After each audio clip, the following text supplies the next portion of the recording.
நமஸ்காரம். இன்னைக்கு பீட்ரூட் கறி பண்ண போறேன். அதுக்கு இல்பச்சட்டி போட்டு கடுகு போட்டு மிளகா போட்டேன். உளுத்தம்பருப்பு போட போறேன். உளுத்தம்பருப்பு போட்டிருக்கேன்.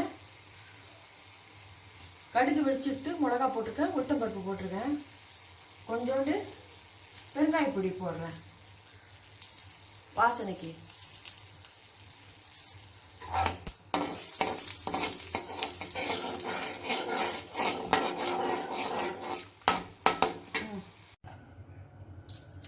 பச்சை மிளகாய் ஒன்று போடுறேன்.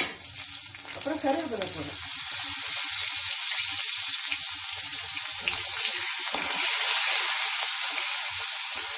கருவேப்பிலை வந்து நறுக்கி வச்சுருக்கேன் பொடியா. அது ஒரு 300 கிராம் இருக்கும். அதை இதில் போடுறேன்.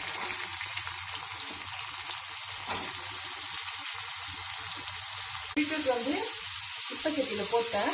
கொஞ்சமாக மஞ்சள் பொடி போட்டு அடுப்பை ஃபுல்லாக சின்னதாக வச்சு மூடி வச்சா ஆவியில் வேகணும். ஆவியில் வந்த பிறகு உப்பு போடணும். மூடி வைக்க போகிறேன். இப்போ மூடி வச்சா இல்லையா, ஆவியில் வேகட்டோன்னு இப்போ திறந்துட்டு கலரி விட்டுட்டு திருப்பி மூடி வச்சுருவேன். திருப்பி 2 நிமிஷம் வேகட்டும் அப்படின்னு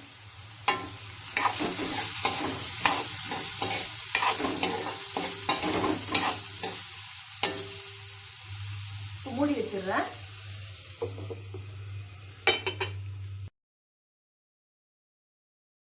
ரெண்டு நிமிஷம் ஆயிடுத்து. இப்போ திறக்க போறேன். ஆவியில் வெந்திருக்கும். இப்போ திறந்துட்டு உப்பு போட போறேன்.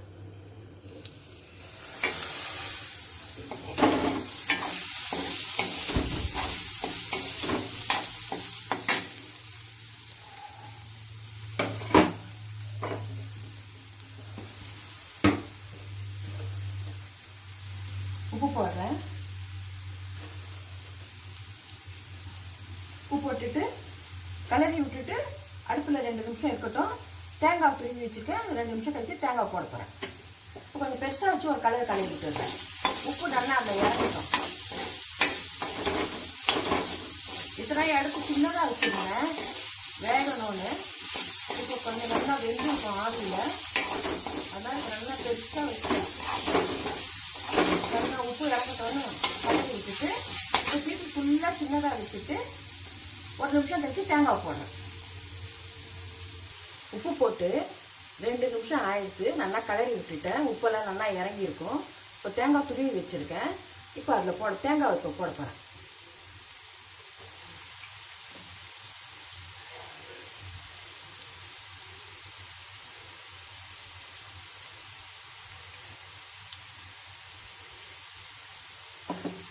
இப்போ கலரி விட்டுமாங்க.